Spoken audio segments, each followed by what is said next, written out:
किसान आंदोलन को 4 महीने हो चुके हैं, लेकिन माहौल वही है जो पहले शुरुआत हुई थी किसान आंदोलन की, वैसा ही माहौल अब है। अब परिवर्तन नहीं दिखा कुछ सरकार में। देखिए, आंदोलन किसान कर रहा था हम्म, और किसान अडिग है, क्योंकि किसान को कुचलने की जो कुचक्र उन्होंने बनाया है सरकार ने, हम्म, उस पर किसान अडिग है। हम्म, और रही बात सरकार पर कोई फर्क नहीं पड़ रहा, तो ये तो हम किसान पहले से जानता था। हम पहले से जानते थे कि ये फांसीवादी लोग हैं। जब तक इनकी सांस चलेगी, जब तक इनका बस चलेगा, हम्म, तब तक ये लोकतांत्रिक व्यवस्था वो नहीं मानते और नहीं मान रहे। हम्म। हम किसी मुगालते में नहीं थे, हमें पता था ये होगा। लेकिन हमको बहुत बड़ी खुशी इस बात की है कि हम आज भी उसी ताकत से, उसी मनोयोग से, उसी जोश से अपनी बात पर अड़े हैं। वहीं पंजाब की बात करें तो पंजाब के अंदर विधायक है जो बीजेपी का, उसको पीटा गया है, उसको किस नजरिए से देखते हैं आप? नहीं, हम तो पीटने पे बिल्कुल भरोसा नहीं करते। अगर किसान पीटने पे आ जाए हम्म, तो ये 70 करोड़ किसान है, जिस दिन पीटने पे आ जाएगा देश में कोई सरकार नहीं बचाएगी। लेकिन किसान ने कोई हिंसा करने की कोशिश नहीं की। हम्म, किसान बिल्कुल पीटने पे भरोसा नहीं करता।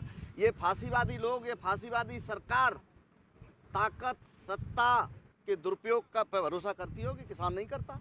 किसान को भरोसा है कि हम लोकतांत्रिक व्यवस्थाओं के तहत इस सरकार को मजबूर कर देंगे, विवश कर देंगे कि हमारी बात मानेगी।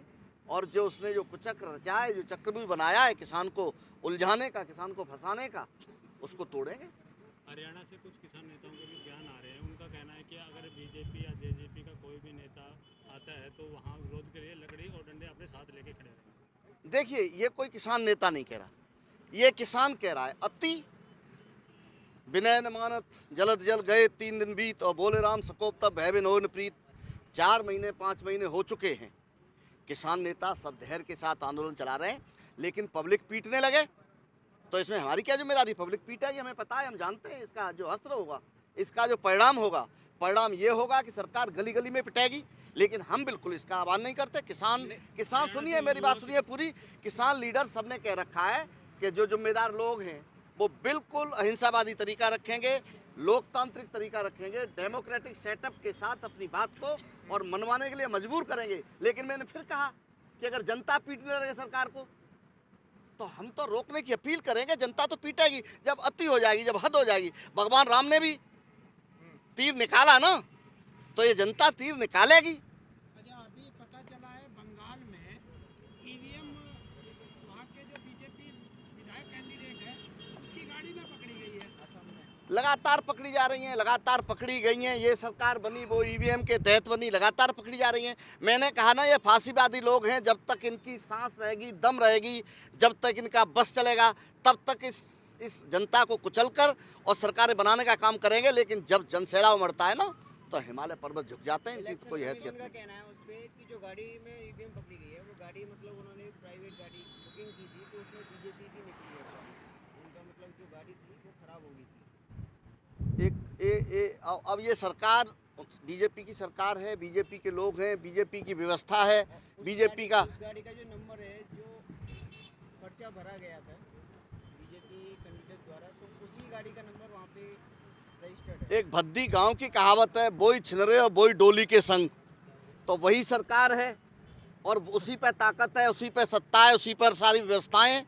तो वो अपनी ताकत चला रहे हैं। लेकिन मैं लास्ट बार फिर वही दोहराता हूँ कि ये जन सैलाब, ये जनता, ये जनसमूह जब उमड़ने लगता है तो ये सारी व्यवस्थाएं फेल होती रही हैं और होंगी। तो जब सारी काम जनता को ही करने हैं तो फिर ये राजनीतिक पार्टियां जो है ये भी ईवीएम का विरोध क्यों नहीं करती, ये सड़कों पे क्यों नहीं उतरती?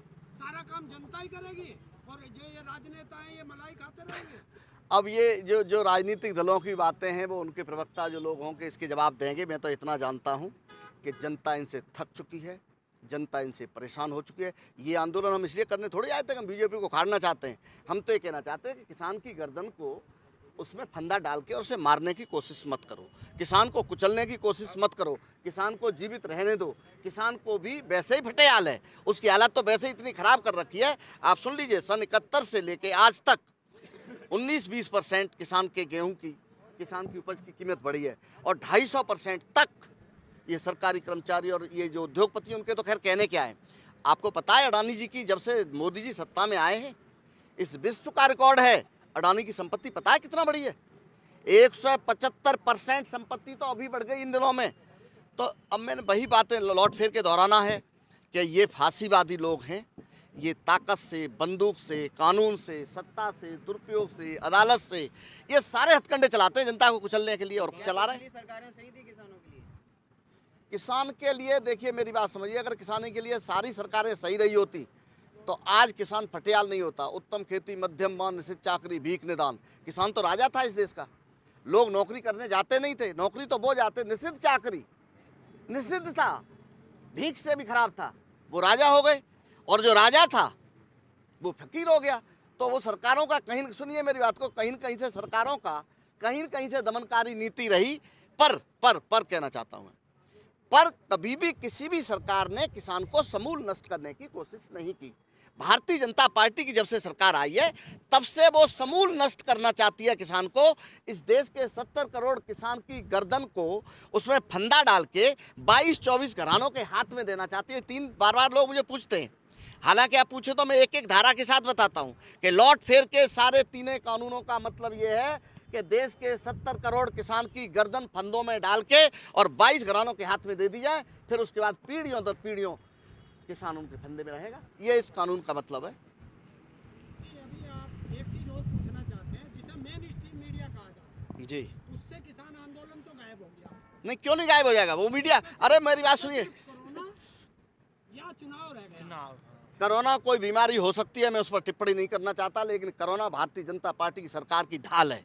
जब जब वो कहीं फंसती नजर आती है, जब जब किसी परेशानी में आती है, जब जब किसी मुद्दे की बात आती है, जब जब वो निरुत्तर हो जाती है, तो वो कोरोना लेके आती है। वो क्या बीमारी है मैं उस पर नहीं जाना चाहता तफसील में, लेकिन ये जरूर कहना चाहता हूँ भारतीय जनता पार्टी एक वर्ष से इस ढाल का प्रयोग कर रही है।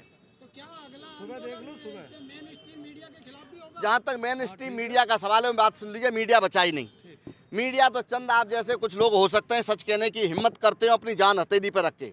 256 मीडिया, सुन लीजिए, 256 चैनल्स, जो कभी भूखा नंगा रह के जो पत्रकार था उसकी कलम में इतनी ताकत थी कि सच कहता था और करोड़पतियों के सामने नहीं झुकता था, ताकत और सत्ता के सामने नहीं झुकता था।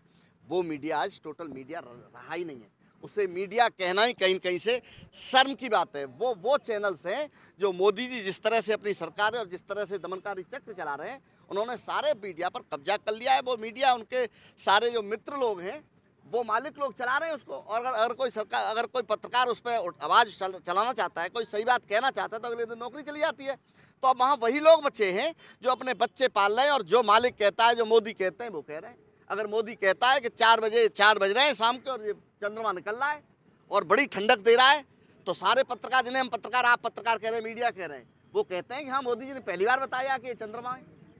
लोग अब तक इसे सूरज कहते थे। 70 साल के जो हमारे देश में मोदी मीडिया नया शब्द आ गया, क्या पहले भी ऐसे कभी नए शब्द आए थे मीडिया को लेकर? मीडिया का जितना पतन इन 7 वर्षों में हुआ है, इतना पतन मीडिया का कभी नहीं हुआ।